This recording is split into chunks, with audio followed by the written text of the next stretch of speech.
started this cheap penny-ante building and loan, I'll never know.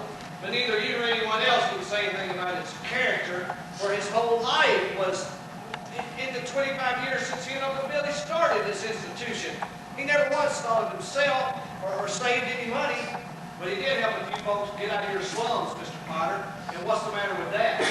Well, just remember this rabble that you keep talking about, well, they do most of the working and paying and living and dying in this town. Is it too much to ask that they work and pay and live and die in a couple of rooms and a bath? Well, my father didn't think so. To him, people were human beings. But to you, a warped, frustrated old man, they're cattle. Well, in my book, my father died a much richer man than you'll ever be. Well, I'm not interested in your book, young man. I'm talking about the building alone. I know what you're talking about. You're talking about something you can't get your fingers on and it's galling you. That's what you're talking about. Well, thank you for stopping by, Mr. Potter. I'll see you at the meeting. Now, you're not on the board. I hold my father's proxy, so I can attend and cast a vote. You see, the way I look at it, this town needs my family's one-horse institution. If only to have a place that people can go without having to crawl to you. Get me out of here. Son of a little hogwash. I'm still going to make my motion come in, and then we'll see who has the power in this town.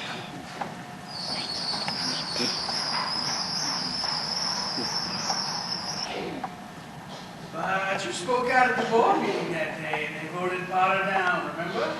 But on one condition that I hadn't banked on. Yes, that you take your father's place.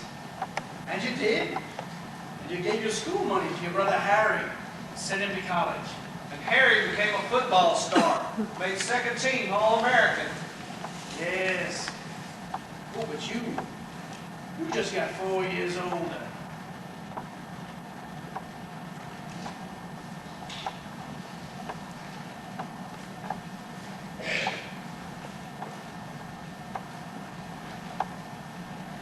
That's for nothing. Well, hello, Mother. What are you doing? Wishing on the moon? Oh, gave up on that a long time ago. I'm just getting some air. Did you know that Mary Hatch is back from school? Uh-huh. Came back 3 days ago. Uh-huh. Nice girl, Mary. Uh-huh. Kind that'll help you find the answers, George. Uh-huh. Can you give me one good reason why you shouldn't call on Mary Hatch? Sure. Sam Wainwright. Uh-huh. Oh, yeah, Sam's crazy about Mary. Well, she's not crazy about him. Well, how do you know? Did she discuss it with you? No. Well, how do you know then? Well, I've got eyes, haven't I? She just lights up like a firefly whenever you're around. Oh! Besides, Sam Wainwright's off in New York. And you're right here in Bedford Falls. And all is fair in love and war. Well, I don't know about war. No, Mother mine, I can see right through you. Right to your back collar button. Trying to get rid of me, huh? Mm-hmm. Ah, well, here's your hat. What's your hurry? All right then, old Mother, building and loan pal of mine. If you insist, I'll go out and find a girl and do some passionate necking. George! So if you'll just point me in the right direction.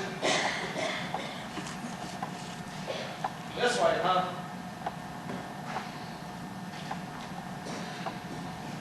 Good night, Mrs. Bailey.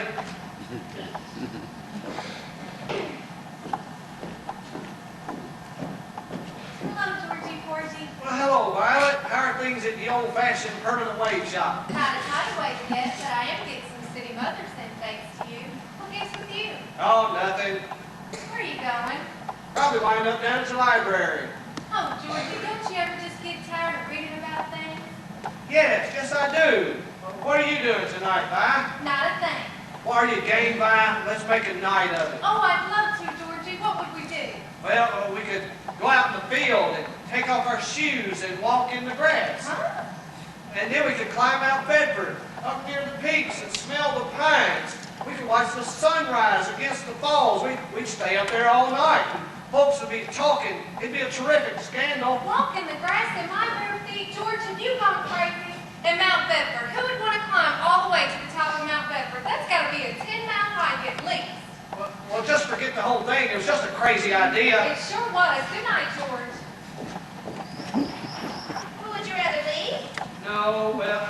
don't want to be rude.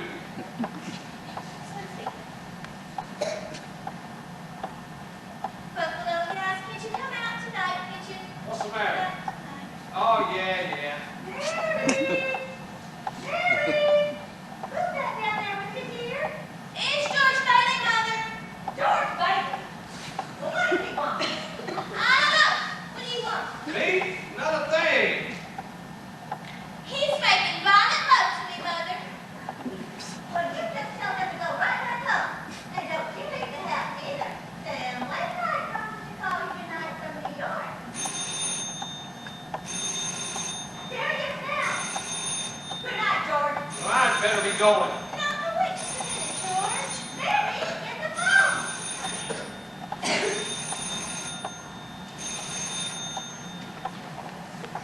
Hello? Hi, Sam. How are you? I guess who's here? It's George Bailey. Hold on. George, it's for you. Me? Hurry, it's long distance.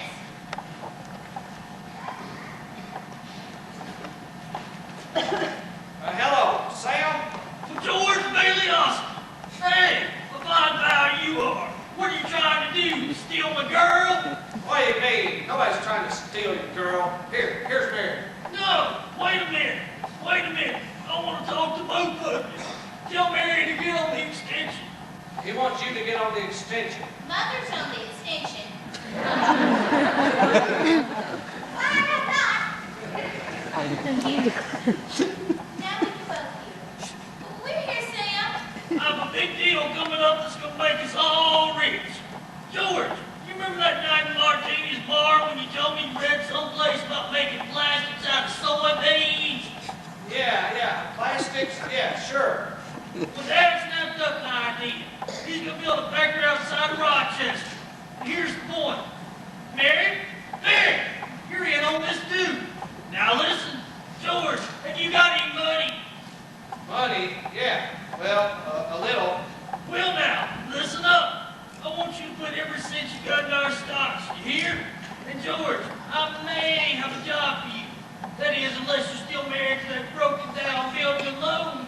This is the biggest thing since radio, and I'm letting you in on the ground floor. Oh, Mary! I'm here, Sam.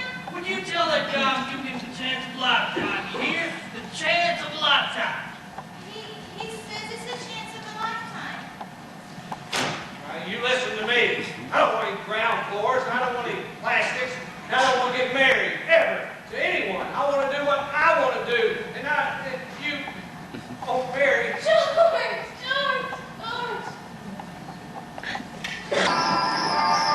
Bert and I chipped in on this. We're hoping to float away to Happy Land on the boats. Well, looky here. Well, thank you, Ernie. By the way, where are you two going on this here now honeymoon? What are we going to do? Well, look, Ernie. Here's the kitty. Come on, count it, Mary. I feel like the bootlegger's wife. Look. What are we going to do? We're going to shoot the works. A whole week in New York. A whole week in Bermuda. The highest hotels, the hottest music, the richest caviar, and the prettiest wife. Well, that does it. Then what? Well, then what, honey? After that, who cares? Well, that does it. Come here. I hate to break anything up, but there's something. Keep this old building and loaning business. You better start a family real quick. I wish they were rabbits. I'm afraid of that, Tilly. You hear her up building rabbits. Here's the rabbits. Rabbits! Family's been a ball. Have it away. Oh. Well, as you know, you built up an entire